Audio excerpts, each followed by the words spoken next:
and thank you very much for accepting this talk. I doubt very much that any question probably will be shallow as well from any other. Well, you almost suggested that I am a category theorist. I am interested in category theory, certainly.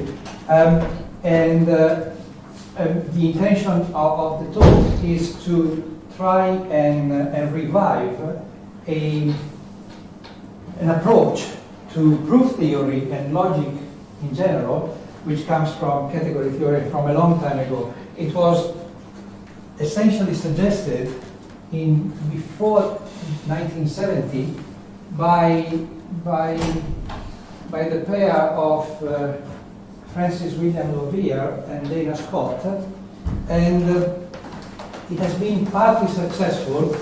As a student that used that at the early stages, I must admit that now that I'm not a student anymore, I can see that some of the hints that they had and that they wanted to give to the logical communities were not so direct.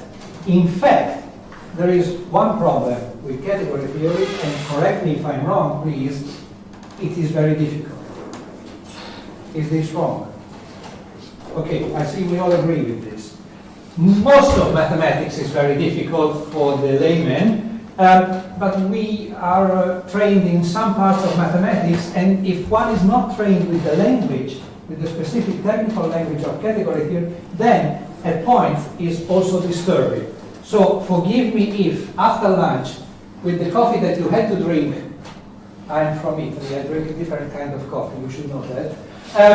I'm sorry that at this time of the day, I'm going to present to you what I believe is a difficult subject. Forgive me, and I try to be as clear as possible and to give hints. So, well, the overview of the talk, that is that, but essentially what I want to talk is an approach to logic by category theory, and use this approach to construct, to produce mathematical constructions that I see as apparent in logic. So let me start with some basic, what I assume is basic logic. I hope you are all happy with a first order theory, a classical first order theory in a first order language. Intuitionistic would be fine, typed would even be better, but if you don't like types, I doubt you don't, but if you don't, I'm using negations correctly, not like other people around who use negations incorrectly in the last few days. This was not a double negation. I'll be careful with double negations. In Italian, we have plenty of double negations because we know bureaucracy. Sorry? Triple negation. Triple, oh, we may handle that. Where was I? I'm sorry. You like classical logic, fine. If you don't like types, consider that all those T's and S's and R's are just always the same single type. It doesn't matter. To determine the logical calculus, when we introduce it in the first elementary course in logic, well, maybe we don't introduce context, but we've learned from Martin Löw type theory, from dealing with logic with programs, that it's good to have variables declared, context. Once we've declared variables, we define terms in context using the syntax of the language, and with that we understand what substitution is, in particular simultaneous substitution. I'm not going to define it, I know I can take it for granted. And after we have all that, finally, we introduce formula in context. I hope you're happy with my notation. I've tried to be consistent. Contexts are in square brackets, substitutions is in round brackets. Okay? And I use S substituting the variable y, and so on. Okay? Now, the same data can be presented as a category with structure. So I'm going to introduce the category of context for this given theory, and terms. And it consists of the same data as those used in the language. It's just that they are presented in a different form because the graphical language of category theory is slightly different. But you see there, the objects are the same as what we had in the beginning, context. Those are the marks which are given on a graph, because then one uses arrows and well, okay, I'm indicating that the list of terms T1, Tn in the context of the variables y1, ym gives terms of type T1, Tn. And that's the way I write it. And I think of that as an arrow in the category. And in order to give a category, one needs to give an operation of composition, which is a bad name, because when one says composition, automatically one thinks of composition of functions. But it's just a name for a mathematical operation on the structure that I'm defining.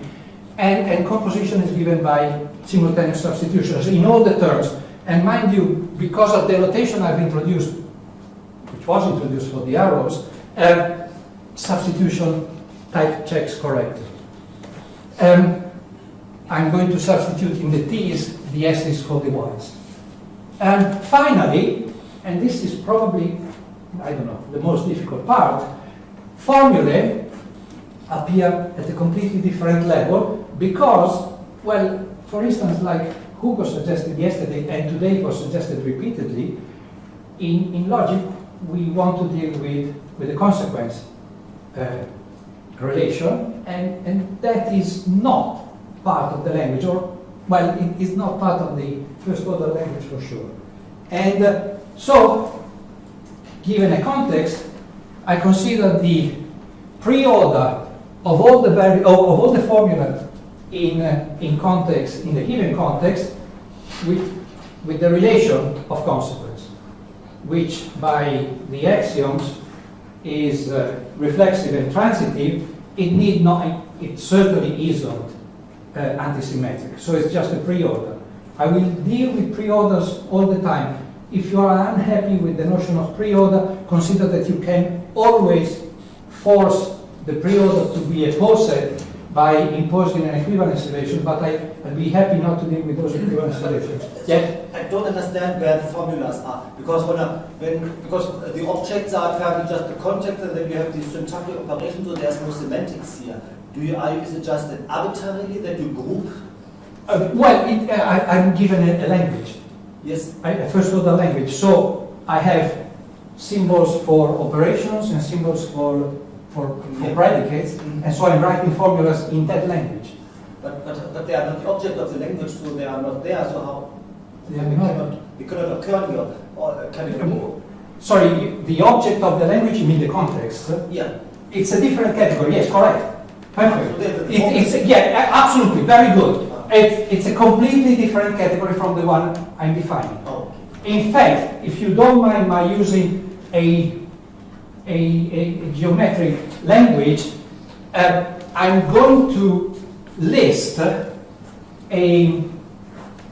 graded category, a family of categories which depend on and this is bad wording, depend on the context. Okay? Thank you very much for the question. You're absolutely right. So, for each context, there is a pre-order of all the formulae which can be written in that context, which have at most those variables. And I can do conjunction with them, disjunction, and so on. Especially, I'd be very careful when I quantify, because one variable will disappear when I quantify. Together with that, there is the notion of substitution of terms in formula. And given I need a pointer. My hand is very shaky. I'm sorry. Given a list of terms for substitution, I'm going to use these to substitute them in the x's in a formula in that context, to obtain a formula which is in this context. Okay? So, substitution of formulae, differently from what an arrow of terms is moves from one category to another. So, and thank you again for the question, because it can be pointing out that there are, in fact, 3 levels of categories at least involved. There is, from outside, the category of pre-orders, which exist in the standard world of mathematics, because I've been talking about pre-orders. And then there is one specific category, the one up there, of context and terms. And then, as the contexts vary, there is a family of pre-orders, which are given by the formula, with a strong relationship. I'm going to look at this 4 data in details. I'm happy to see that my colors don't appear. They really don't. I'm sorry. I'm really sorry. There are 4 areas on this slide. You can look at them here. Yes. They're not very. First, I'm going to analyze those 4 data from a categorical point of view. The category of context has finite products. In fact, what does it mean? It means that given 2 contexts,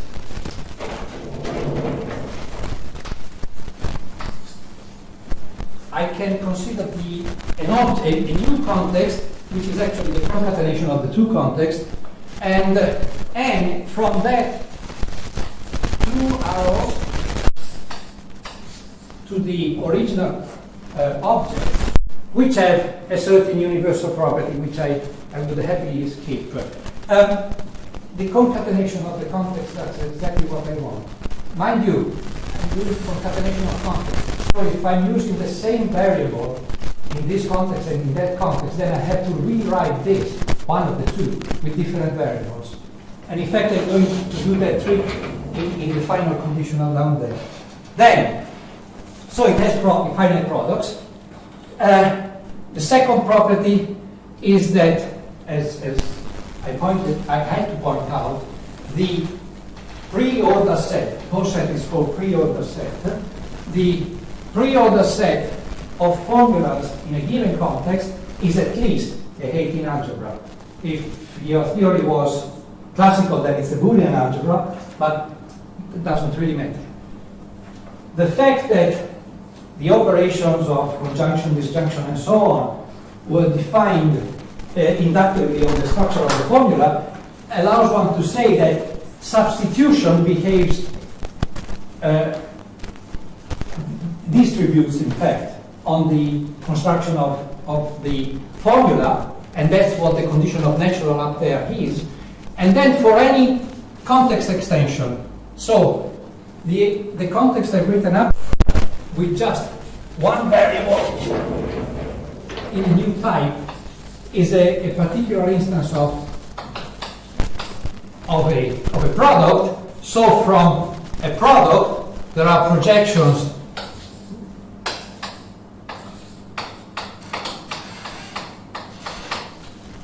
to the 2 parts of the context. I'm assuming the text does not appear here, if you don't mind.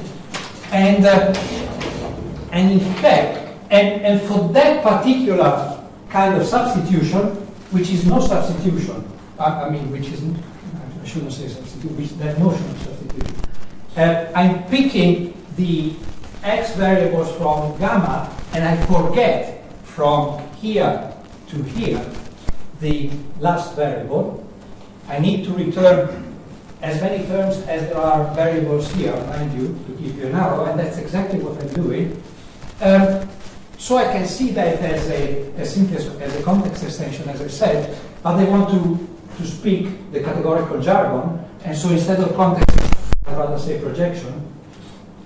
And the substitution, which is just extending a formula in the variable x1, xn to a formula, to the same formula in the further variable x, has left and right adjoints. The left and right adjoints, which which one uses are exactly the universal existential quantifier and the universal quantifier. It's the rules of introduction and elimination of the quantifiers that say precisely, that are repeated precisely with the condition of left and right adjoint. The naturality, which is written at the front, refers to the fact that, again, substitution distributes with quantifiers when done appropriately, and it is done appropriately. Finally, the fourth property deals with identity. Maybe I didn't tell you that my theory had an identity relation. It did, which is reflexive, symmetric, transitive, and substitutive. And for a given context, once I consider that product where necessarily I change the name of the variables in one of the two, let's say I change it in the second, and I prime them, this formula, the conjunction of all the identities component-wise, has the property which is written down here. I can prove in the theory that the formula phi of the x size, I'm sorry, this is an I. Can I correct? Is there a pen? It's an I, I'm sorry. Xi, phi of xi holds, is provable if and only if, from the assumption, oh my God, that xi is equal, this is another I, xi is equal to xi prime, the conjunction of all these, I can prove phi, where I have the x's and the x primes. As the two conditions that one uses to introduce and eliminate identity in a language. So I've simply stated some of the properties of the structure that I presented on the previous slide in a language, in the language of category theory and functors. And now I jump to the other side. I forget the syntactic presentation and simply look at the algebraic structure which I've generated. So what is it? Well, let me go back for a second. The most difficult part is that in order to give the algebraic structure, I have to look at the old picture once and for all. And the old picture is the family which disturbed you a bit since the beginning. So it is a functor from a given category, and it's a category C not because it's the first letter in the word category, but because it should remind you of the word context. It's like the category of context, and for each object of C, the functor, a homomorphism of category, returns a preordered set, which you should think of as the properties which you want to assert in whatever logic you're dealing about the context which is in the argument. And then there are four properties which repeat word by word the four properties which were on the previous slide. The category, the base category as it is called, C, as finite products. For each C object, C, for each context, if you like, the preordered set of formulas, PC, is Hague algebra, which is a property of the preordered set, and all the operations are natural with respect to what? With respect to whatever the functor does in order to express substitution. A functor, a homomorphism of categories, acts on objects and on arrows. And the action of objects determines the properties, the predicates, the formula, the preordered set. The action of the functor on an arrow determines the notion of substitution that I want to use, whatever that is. And substitution must preserve the Hating structure. Moreover, for each projection as it's written up there, and mind you now C and X, it should be reminding you of the gamma and the x of type t, but they're just two objects in the category. The monotone function, which I have no idea what it is now, but it is there, should have left and right adjoint, which I will denote in a notation which reminds me of the logical intuition. And finally, for each object x, there must be a formula which acts like the identity. It's not a formula, it's an object in the pre-ordered set. And if you look at this condition and you let me flip back to the previous one, you see that the AE, which I've written on the next slide, replaces this one with the correction, and I'll flip again, and instead of, I'm writing this, instead of writing the substitution, which does not change the first n variables, and replaces the second bunch of variables with the first bunch, which is duplicating, in a specific sense, which is duplicating the first bunch twice. And that's the notation that I can use in the language of categories.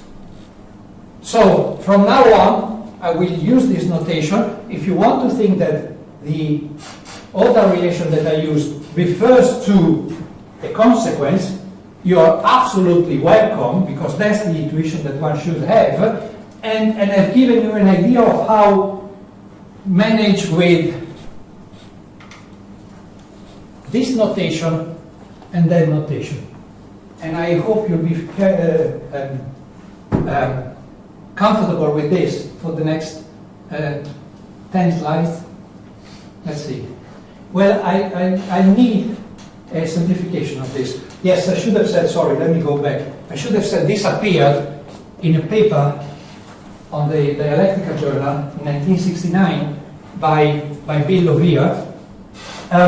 He told me 20 years later that Dana Scott was insisting that he should write it, and that's the reason why he did. And the paper, well, we are still, experts are still reading it now because it's not very clear. But this definition was there.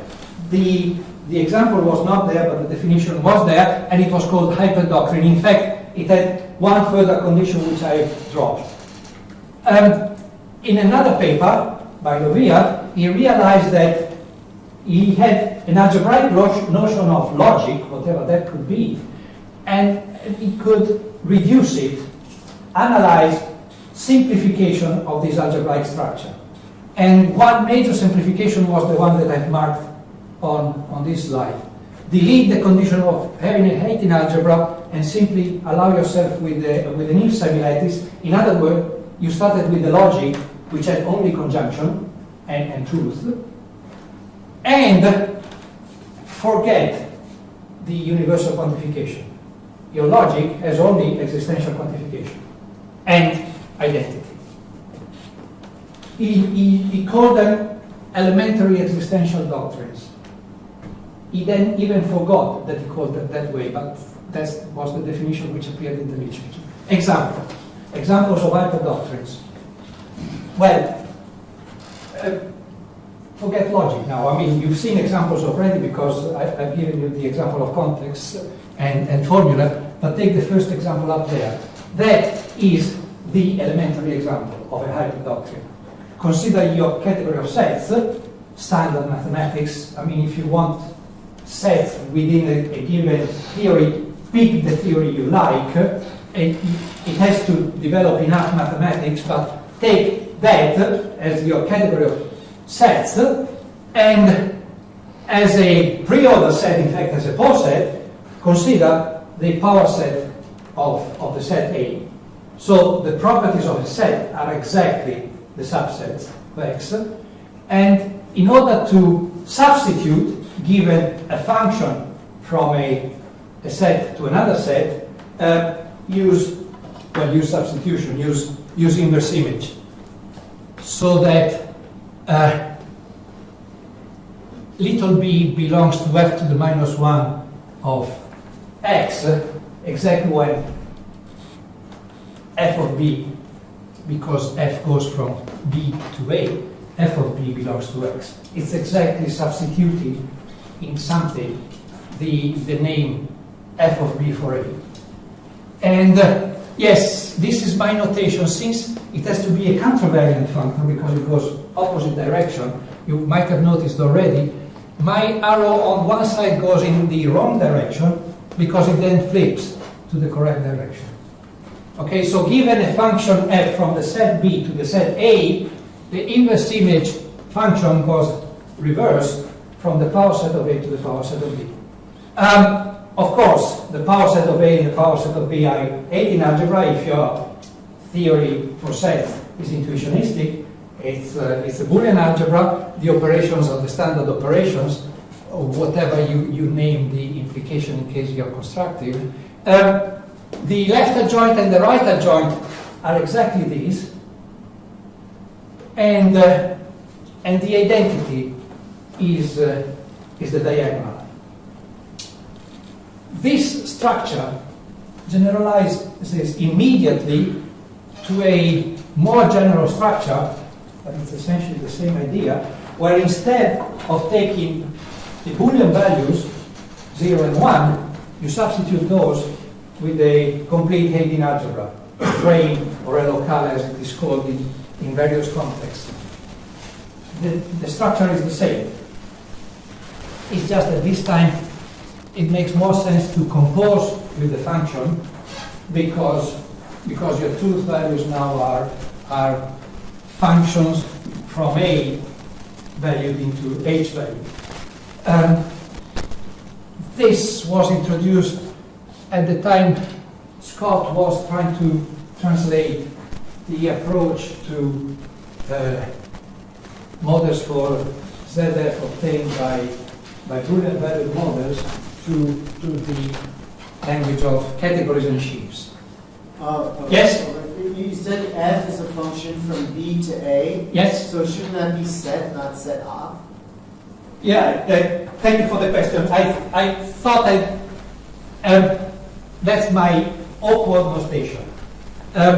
It's set up. So what is a map in set up from A to B? It's a function in the other direction. And so instead of writing the map in set up, I'm actually denoting the function which I want to see because I'd rather. I'm sorry, if you don't like the notation, I really need a pen and correct it on the screen. You're right, you would be right. But I mean, I'll be consistent with this notation. If you don't look at where the arrow points, then you just have to believe me that I've written the correct formula. Next. And now I'm going to go into a modification, a strong modification of the example. Take the category of T0 spaces of, so T0 spaces are continuous functions, and consider that factor up there fairly trivial. It's again the power set, but it's not the power set of the topological space, it is the power set of the underlying set of points on the topological space. I've been careful and write something around the notation for the topological space S in order not to get confused. But I mean, I do see that my notation may be too heavy. So that there is nothing really to check difference on the figure example. Is a factor that satisfies all the properties like the first hyperdoctrine I used up there. As long as products of topological spaces are the same as the products in sets. Said more correctly. The product of topological spaces has an underlying set of points, which is the product of the set of points, which is so. So, just for that observation, what I've written up there satisfies all the property. and with no difference whatsoever, if we take the even larger category of all topological spaces, we get another hyperdoctrine. As trivial as this example may be, it allows me to introduce the idea that since we have algebraic structures, we can consider homomorphisms between these structures, and the homomorphism, well, must be a pair of a homomorphism from the category to the other, together with a family of homomorphisms from the family of pre-order set to the family of pre-order set.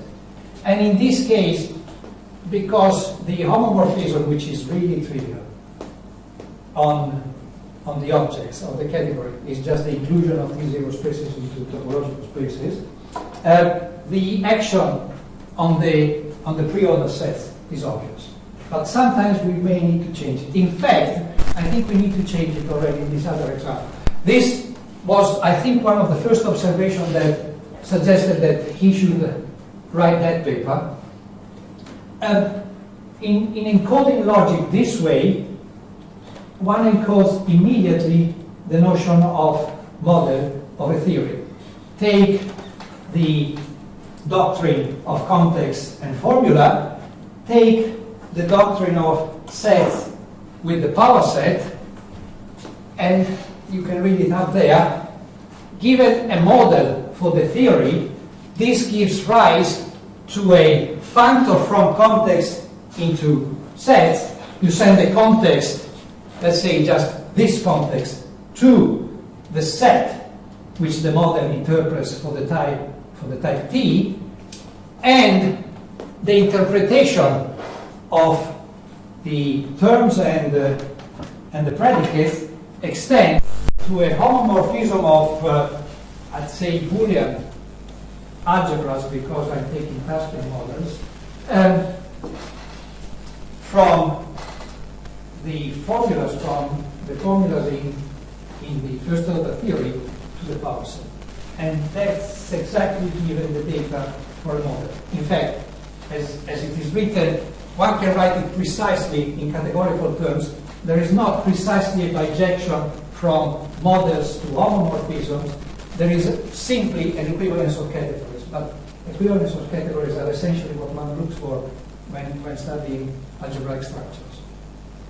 And once one notices this, what happens here, I should say, is simply that the notion of homomorphism, as usually happens with free constructions, encodes the inductive definition of what an interpretation and a model is. That's essentially what happens in this result. But once one sees this, well, one sees immediately that in logic we know how to vary this, because it depends on the language, and more importantly, it depends on the theory. But then, I mean, we've decided, for some reason, Tarskian decided, if you like, that we wanted to understand models only in this doctrine. But now we have seen already many different doctrines, and we turn this to understand topological models, 18-valued models, and so on, by simply replacing the codomain doctrine with another. Another example of a doctrine and a hyperdoctrine, which again appears in the original paper. Consider a category A with finite products and equalizers with finite limits. The data is just A. For an object C in A, consider the following category. Oh no, I've written it up there. The object, it has a specific name. It's called the pre-order reflection of that. But here is the definition spelled out completely. The objects are exactly the arrows of the category which have target in the given object C, like this, 1 and 2, and the pre-order P is less than or equal than Q exactly when there is a commutative diagram of this kind. Because commutative diagram compose, the relation I've written is transitive. Because a category has identities, the relation is reflexive. In a sense, I'm forgetting part of the structure of a category, and I recognize that essentially it is just a pre-order once I've forgotten part of it. So given any object, there is this pre-order associated with it. If the category has finite products and weak equalizers, then one can build a doctrine like that, which has been called Variational doctrine. It was introduced by, the name was introduced by Marco Grandis in a paper in 1992, I think. I have not quoted it here, I'm sorry. And composition with an arrow gives the idea of substitution automatically. In a sense, a category generates ideally a logic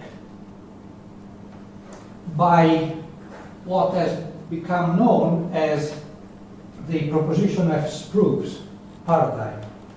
In fact, that was taken over by Howard in the paper that was finally published in 1980, but the idea is essentially the one that was in Lawvere. Lawvere already had this example and had that theorem, which is a fairly trivial theorem. You need, I'm not going to tell you what a locally Cartesian closed category with finite coproducts is. You need a lot of structure on the original category in order to make this look like a logic. But it's a logic which is implicit in the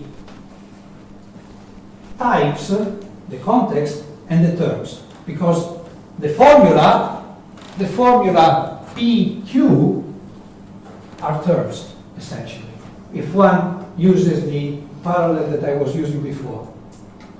I've used this slide already 2 weeks ago for a seminar here, so since I had the data, I thought I would simply copy it into the slides I was preparing. It is possible to set up a hyperdoctrine to parallel the notion of Kleene's realizability. The pre-order is based on a power of a Hating algebra, the power set of the natural numbers, but the order is not the pointwise order like in H-valued set. If you just look at the definition, you see that there is an inversion in the quantifiers here, which is mimicking precisely realizability. I'm not going to go into it, it's just written there. But it is possible to reproduce realizability, as it was done originally in the paper by Hyland, Johnstone, and Pitt. Since I'm talking about realizability, I want to stress the possibility of giving different presentations for the same logic. So I'm going to present a completely different category. It's the category of what are called partition assemblies. The objects, and now I'm going to be totally technical and categorical. So the objects are functions from a set into the numbers.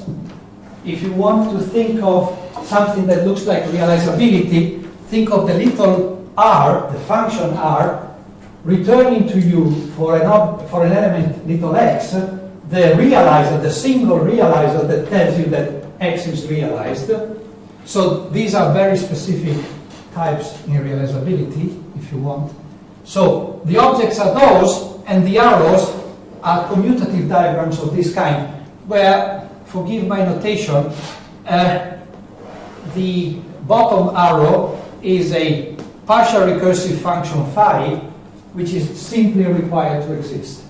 It is there translating realizers for the little x's into correct realizers for the f of x's. Okay? So it has a vague idea of realizability. Composition is simply pasting the two squares. And the hyperdoctrine is the variational hyperdoctrine on this category.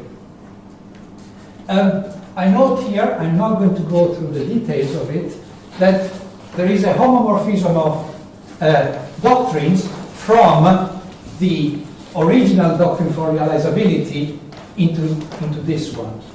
And I want to, yes, finish. Let me flip back and forth. They're not very different, are they?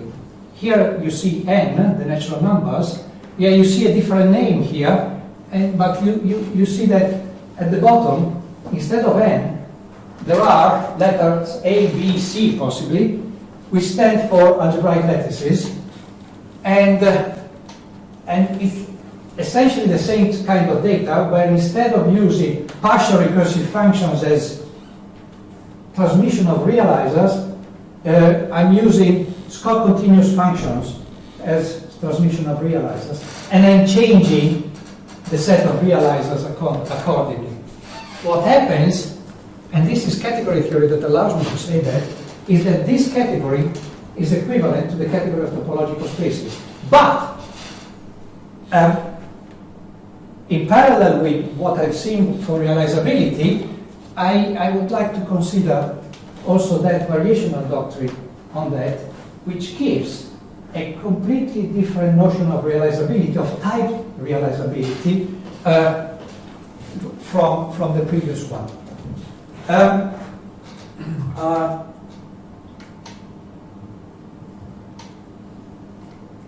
When I was listening to Hugo's presentation this morning, I thought I would add two more examples, and I'm going to finish there, of homomorphisms, because the freedom that I have now in order to handle the algebraic structure allows me to change the crucial part of the data which is involved, which is the part pre-order on all the graded category. And if I change it by joining the condition or by double negating the condition, I simply change the logic, and the translations that he was presenting this morning can be transferred into homomorphisms of doctrines. I would very much like to think of these as homomorphisms of logic, because translation of a theory into another is always, or almost always, a homomorphism, because the definition transforms conjunction into something, disjunction into something which is appropriate. And also we have seen that models of a theory are homomorphism. So since homomorphism composing translation certainly gives a translation, probably gives a translation. Composing a translation with a model gives a model. But in general, a homomorphism composed with a homomorphism gives a homomorphism. And I think I'll finish there. Thank you.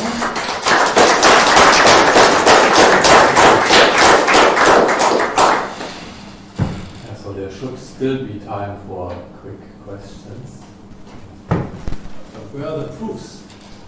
Where are the proofs? Good question. It's all just orders, which means provability, but we like to model the proofs themselves. So is there I need to find a model in that picture? Sorry, I'm not. I've lost it. There it is. Here is the first thing of the proofs. Okay? Because if I consider, there are two problems. First, let me start with the zero level. So if I look at proofs for a propositional calculus, then those proofs can be organized as a category, and the variational doctrine that I generate from that category on a propositional calculus gives rise to a doctrine which I can then analyze. 1. 2, when I then want to analyze proofs for a higher order calculus, and then I need to go one level higher. Instead of a hyperdoctrine, I need a hyperdoctrine, which doesn't map into pre-order sets, but it maps into categories. Yes. And there you see the proofs. Thank you. No, I decided it was too much. Don't you have what kind of coherence problems then? You may have, yeah, that's the place where to consider coherence problems, yes. Now, well, it really depends on the theory that you use. You have coherence problems if the logic is weaker, if you're using weaker logics than a standard calculus with modus ponens.